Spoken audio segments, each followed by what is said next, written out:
Hello, everyone. I hope you're hydrated and having a wonderful day today. My name is Gina. I'm a professional tattoo artist, and one of my long-standing interests is tattoo history. Today, we're going to be taking a look at Ötzi the Iceman, a 5,000-year-old mummified man with tattoos. So picture this. It's 1991. Michael Jordan is taking the Chicago Bulls to the NBA championship. Home Improvement is America's favorite show. Gas is only $1.14 a gallon. Meanwhile, in the Tizignac Pass of the Ötzi Valley Alps, hikers Erica and Helmut Simon have stumbled across a man who had been murdered and left virtually untouched for over 5,300 years. The climate and temperatures of the Alps had preserved Ötzi's body in a natural mummification process. His remains were only uncovered after an unusually hot summer had melted much of the glacial pass, which revealed his upper body lying prone. However, the rest of his body was still enclosed in ice. Originally, he was thought to have been just some poor hiker that got caught and died in a previous snowstorm, but after scientists were able to extract his body from the ice, they took him to the Institute of Forensic Medicine, where they found out his actual age. Carbon dating suggests that he's from the Copper Age, also known as the Chalcolithic period. This is a transitional period between the Neolithic Stone Age and the Bronze Age. So at this time, metal is no longer a novelty. It's a tool reshaping society. Copper is making waves in the world of human advancements. Humans are moving beyond small hunter-gatherer bands and forming structured hierarchical societies. Across the world, mankind is building the fundamentals of human history. In North Africa, ancient pharaonic systems were taking place in the form of kingdoms along the Nile River in ancient Egypt and Nubia. Europe was speckled with small farming villages that had roads connecting them for trade routes. In the Mediterranean, olive oil, wine, pottery, and jewelry were major trading goods. The Middle East saw irrigation systems turning small settlements into growing cities. North America held diverse, self-sufficient cultures, while further south in Central and South America, cities with advanced farming, politics, and spiritual life thrived. Ötzi then was not a primitive caveman. He was a member of a dynamic and interconnected world. Scientific analysis have provided us with a pretty remarkable profile of Ötzi. He was around 45 years old at the time of death. He was of Anatolian farmer descent with some European hunter-gatherer ancestry. His last meals include red deer, ibex, and grains, which was a high-protein and high-carb diet pretty appropriate for an active lifestyle in the region. He wore a deerskin coat, bearskin boots, and a quiver of arrows with a bow. Most notably, he possessed a copper axe, a valuable and relatively rare object, suggesting that he might have been in a position of status. And his cause of death was likely an arrow to the shoulder, which may have struck a main artery. He also has some pretty severe cranial trauma, so it is suggested that perhaps the attacker delivered a final blow for good measure. But we're not talking about his final moments being a small fight.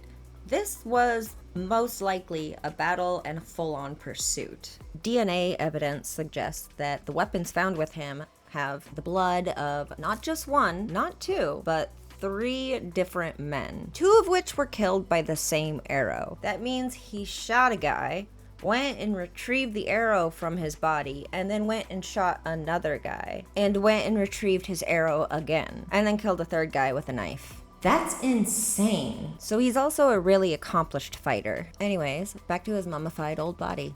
We have a lot of grounds to cover, so I'm going to be reading my notes rather than trying to memorize this very long list of health issues that he had. Parasites were found in his intestinal tract, probably whipworm. He had Lyme disease, which is a bacterial infection caused by ticks, and he is the first known case of someone with Lyme disease. He also had a pretty good chunk of arterial plaque buildup, which put him at risk for heart disease. He had stomach ulcers, cavities, and periodontal disease. To top all of that off, his joints showed signs of severe osteoarthritis, and skeletal x-rays revealed multiple rib fractures. Like, this guy was in Fight Club. So with this information, we can probably guess that his last days were probably pretty brutal. He also was found with a laceration on his hand.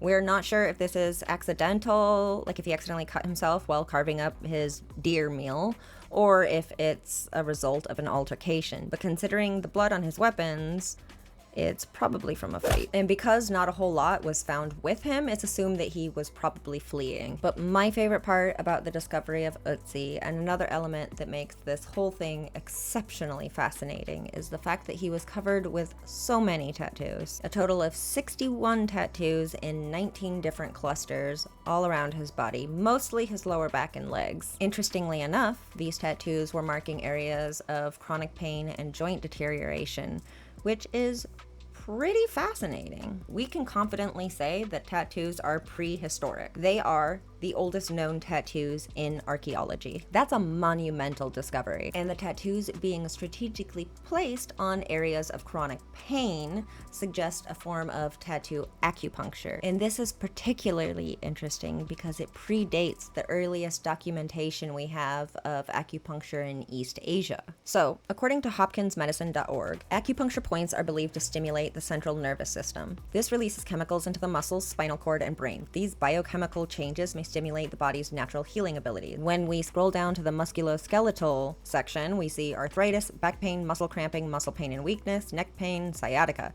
These are all things we suspect that Ötzi had suffered from. We have a plethora of evidence from around the world that shows that tattoos have been used alongside medicine in a number of ancient and modern cultures. But until the discovery of Ötzi, we didn't really know how far back in time that actually was. And medicine and tattoos, that's a whole different can of worms. Right now, I'm just going to focus on Ötzi's tattoos. So with what we know of acupuncture, we can theoretically guess that Ötzi's tattoos were probably used to manage pain. It's likely that he underwent the tattoo process multiple times over several sessions to produce healing results. It's not really determined whether or not the tattoo process was medicinal or the tattoos were just there to mark the area in need of therapy, but we can guess that they had something to do with each other. As far as the actual tattoo application, earlier studies suggested that it might have been the incision method, where a sharpened blade, probably a stone knife, was used to cut the skin and charcoal was then rubbed into the wound to make the mark. But recent experiments led by archaeologist Aaron Dieterwolf and tattooer Danny Rade have proven otherwise. So Dieterwolf is a pretty well-known archaeologist. He has done a lot of research in the field of tattoo history. So Rade actually tattooed his own leg using several tools and traditional techniques.